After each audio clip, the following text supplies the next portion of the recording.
Alright, what I have here are three ingredients. I have some celery, which I've cut into thin strips. I've got one red onion, or rose onion, or large shallot, or whatever, and a head of garlic, which I've smashed and peeled. Okay, so I put them here in my Maillard chain reactor, my Maillard pressure reactor, or what do you call it, my Maillard reaction chamber. Okay, that sounds glamorous. And I'm going to put it on rice mode for a while. So basically no oil, no water. There's enough water in the onions and celery for the pressure to build up and for the heat to build up and get the Maillard reaction. I'm not going to go one whole cycle. I'm going to switch it off after about maybe 15 minutes, and then I'll proceed to the next step of my secret recipe today.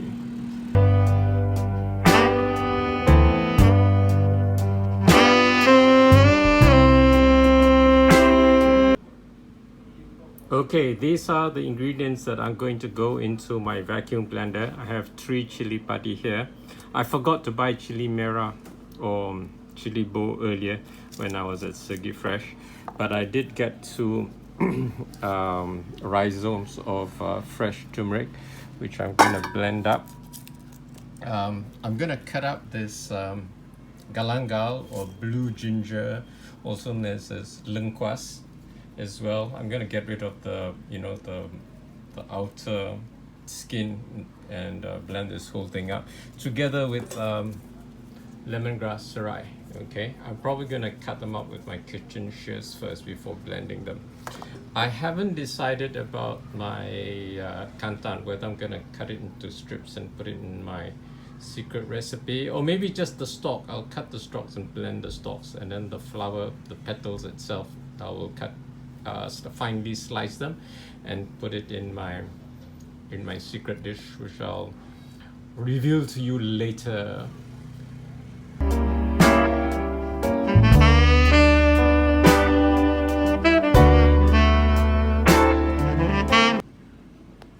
I forgot to mention earlier, I'm going to put 1 piece of ginger besides the galangal or lengkuas or blue ginger, plus what's left here of my golden flaxseed. Okay, I'm going to use this flaxseed. So all this stuff here together with what do you call it, lemongrass. I have 2 stalks of lemongrass here, which I've cut up.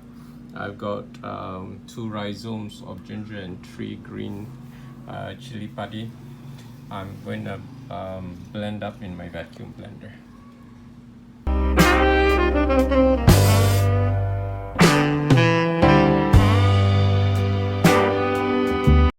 Okay, right, so I've put all the ingredients in here, including the packet of flax seeds and a whole bunch of red peppercorns, Kampot red pepper. And I'm going to vacuum blend the whole thing up now. Okay, and as well as I put coconut milk. About 200 or 300 ml coconut milk as well.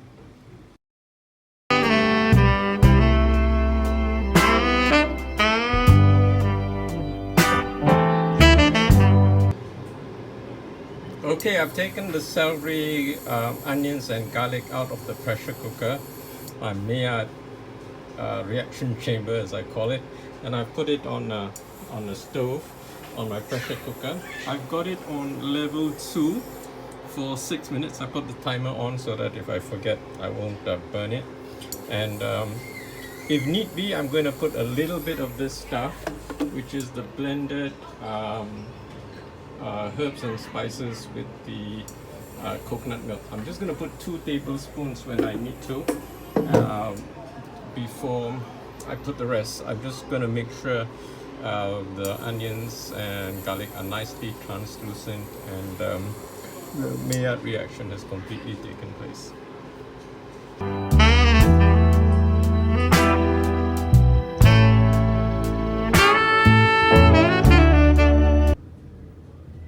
Okay, I'm gonna cook the rice now. What I've done is I've got this fragrant jasmine fragrant rice. I put half of it, I filled half this metal cup in here with it. And for the rest, I'm gonna use this stuff, okay? I'm gonna use basmati brown rice, all right? Perang basmati. Okay, this is how it looks like. Oh, that's not what it looks like, it's just a photograph. It's supposed to be high in fiber. Okay, so I'm gonna do this, and then I'm gonna add 2¼ cups of liquid.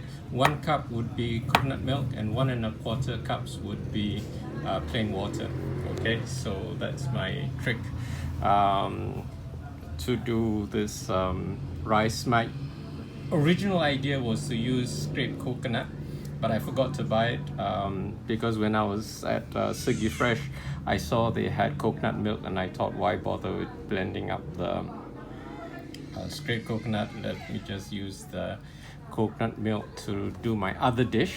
So I'm going to do that. Now, the whole idea of putting coconut milk was to get 3% lipids into the cooking. So if you cook rice with 3% lipids, you will get, once the rice has cooked and cooled down, resistant starch, because the lipids will react with some enzymes in the rice to prevent the rice being digested, so that you will actually pass it out. So what this does is to make resistant starch which is not digested, so you won't get the calorific effect of eating the rice. You'll have the feeling of the fullness of eating the rice, you'll have the taste of the rice, but you're going to pass most of it out as dietary fiber without being digested. So this is a trick I learned. Apparently the first people who discovered this were people in Sri Lanka, who found that people who ate fried rice or rice cooked with coconut milk didn't get sugar spikes. You know, their blood glucose was very steady and didn't get a glucose spike. So they were wondering what was the reason for it, and that's how they discovered this effect called resistant starch.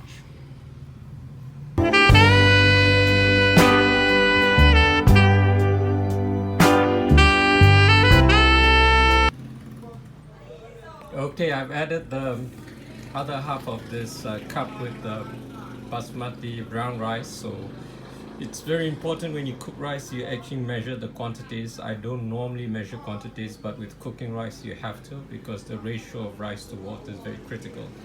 If you're cooking regular white rice, 1 part rice to 1½ parts water would be fine. If you're cooking brown rice, you should use 1 part rice to 2¼ parts water or liquid. So I'm going to use 1 part coconut milk and 1¼ parts plain water in this recipe.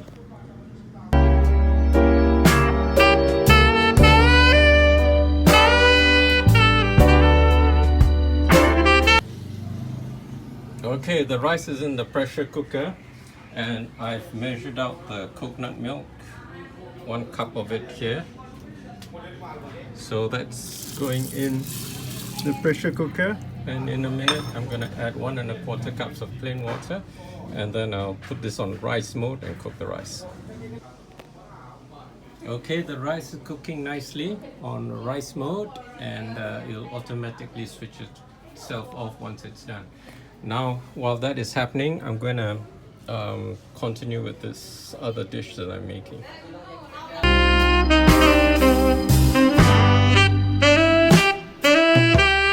Cut up these packets of Baba's meat curry powder, as well as Baba's turmeric powder. They contain 25 grams each, okay? And I'm going to put it in here, which I've added blended spices with the coconut milk. Now it's a bit thick. I'm going to add some more water. The heat off, I'm gonna add the mixture first before I'm gonna put the heat back on. I'm also gonna add a little bit of sambal powder and some what do you call it? Perhaps some chili powder. We'll see how it goes. Depends on my mood and my inspiration. Okay, I'm not happy with the color. It's too yellow for my liking, so I'm gonna make it redder by adding tomato puree. I'm gonna add this whole can of tomato puree. This is Kimball's tomato puree. It was $2.89, I think, a can from Swiggy Fresh. Okay, the tomato puree is gone in. I haven't given it a stir yet. I'm gonna add some water here from the can. I've added some water, and then we'll see how the color turns out a little later. Okay, I've added all of the tomato puree and had a taste. It was still tasted too much of turmeric, and the color is still yellow. So I'm gonna add this stuff, which is Baba's chili powder. So I'm gonna make it a little redder, and hopefully the turmeric taste won't be so overpowering. So maybe what I'll do is I'll add some ginger to counter the turmeric taste. So here it is, the final mystery dish. So what I've got underneath here is a rice, brown rice and basmati rice cooked together with coconut milk. Then I've added on the gravy, the curry gulai gravy on top. And then I've got steamed vegetables from yesterday. I've got potatoes, beetroot, cabbage, broccoli, carrot, sweet potatoes, you know, a whole bunch of root and other vegetables. And then on top here I put a whole bunch of scallions. I tend to go crazy about the scallions because I find the taste is really nice, and I'm gonna enjoy this right now. So this is my Hari Raya treat for myself. It's not a rendang, it's not really a curry, it's curry like gravy.